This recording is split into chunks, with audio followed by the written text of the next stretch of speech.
Thank you to Satan for giving me inspiration on how to play this role. You're doing really well now, but didn't you release a CD like almost 10 years ago? Yeah, I mean, I released a gospel record when I was 15 because I grew up in, a household where all I ever did was listen to gospel music, and my parents are both traveling ministers, and so I kind of sang about, what was going on in my life at 15, and that's how I got introduced to the music industry. I swear I wanted to be like the Amy Grant of music, Yeah. but it didn't work out, and so I sold my soul to the devil. For as long as I've been here at 60 Minutes, I've wanted to interview Bob Dylan. Over his 43-year career, there is no musician alive who has been more influential. His distinctive twang and poetic lyrics have produced some of the most memorable songs ever written. How many roads must a man walk down before you call him a man? Yes, and how many seas must the white dove sail before she sleeps in the sand? You wrote Blowing in the Wind in 10 minutes, is that right? Probably. Just like that? Yeah. You ever look at music that you've written and look back at it and say, whoa, that surprised me? I used to. I don't do that anymore. I don't know how I got to write those songs. What do you mean you don't know how? Well, those early songs were like almost magically written. There's a magic to that, and it's not Siegfried and Roy kind of magic. It's a different kind of a penetrating magic. Who's to say how long that's gonna last? Well, it's lasted a long time for you. I mean, you're still out here doing these songs, you're still on tour. I do, but I don't take it for granted. Why do you still do it? Why are you still out here? Well, it goes back to the destiny thing. I made a bargain with it, a long time ago, and I'm holding up my end. What was your bargain? To get where I am now. Should I ask who you made the bargain with? with the chief commander. On this earth? And on this earth, and then in a world we can't see. Knowledge and wealth in exchange for your soul? Would you be willing to make a pact with the devil? In June 2020, 2 women were stabbed to death in a park in London. It soon transpired that these were no ordinary murders. When the police searched the killer's house, it was found that he had made a pact with the devil.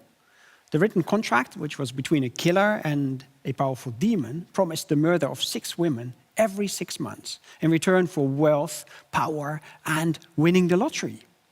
The killer was apprehended before he could fulfill the terms of the contract, but not soon enough, sadly, to prevent the loss of 2 lives. Whether or not you believe in the existence of the devil, this man surely does. He seems to believe in it so much that he was willing to come to an arrangement that would benefit both parties, yet harming others. On the basis of this one horrendous event, it would be tempting to conclude that a pact with the devil is the work of a deranged mind. But accounts of demonic pacts have circulated for many hundreds of years. These accounts make clear that the favors bestowed by the devil are significant enough to warrant immoral or criminal behavior.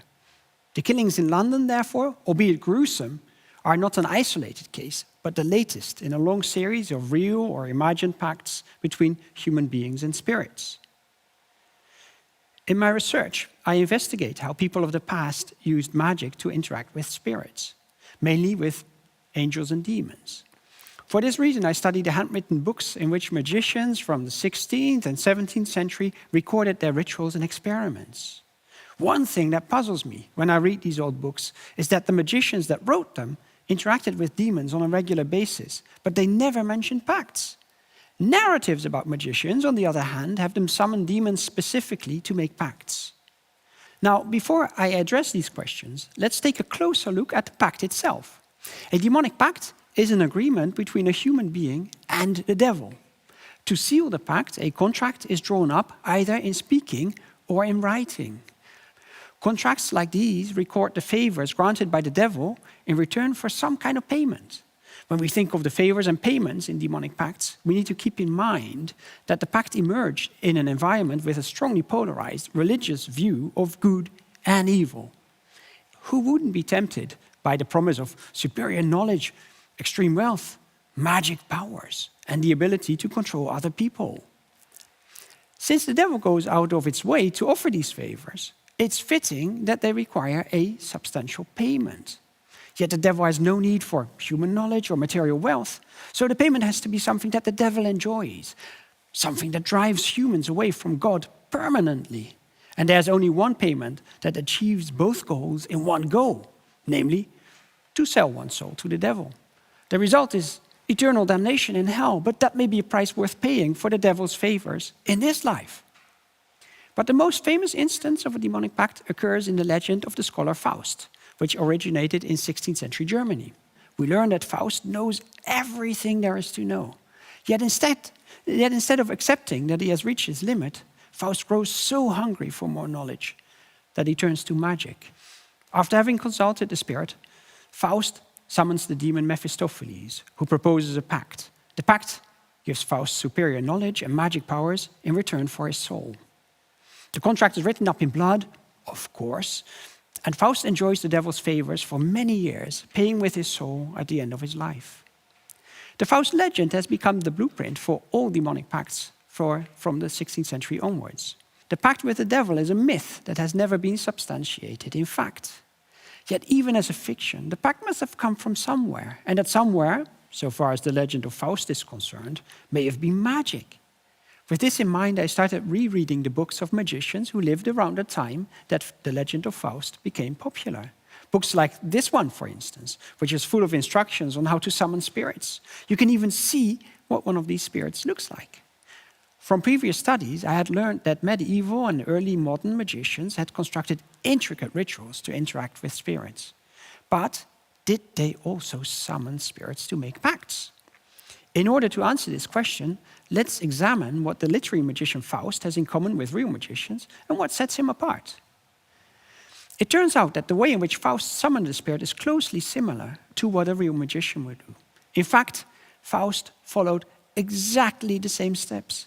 He had a specific goal in mind. He had a specific spirit in mind. He prepared himself for the summoning. He chose a suitable location. He made a circle. And he summoned the spirit to interact with it. Now, these steps are identical to the ones outlined in the books that I study. So, what distinguishes the literary magician Faust from a real magician? The answer to that question is simple. Faust paid for the favors he received, and real magicians did not. In the books of magicians, interactions between spirits and humans are not described as exchanges because spirits are not rewarded. 부와 명성을 얻으려면 악마에게 영혼을 팔아야 한다는 소문이 있습니다. 하지만 악마에게 영혼을 파는 거래는 파우스트 이전에는 없던 행위이며 대부분의 숙련된 마법사들은 악마를 이용해서 소원을 성취하지만 소원을 이루기 위해 영혼을 지불할 필요는 없었다고 합니다. 마법사들에게 악마는 부리는 대상이지 계약을 맺는 상대는 아니었다는 것입니다. 파우스트의 전설에 영감을 받은 많은 사람들이 부와 명예를 위해 자신의 영혼을 악마에게 넘긴다는 이야기가 있습니다.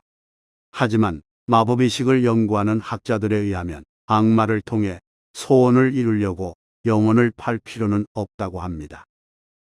영혼을 판 친구들이 악마와의 계약에 대해 조금이라도 조사를 해보았다면 소원 성취를 위해 영혼을 팔 필요는 없다는 것을 깨달았을 것입니다. 시청해 주셔서 감사합니다.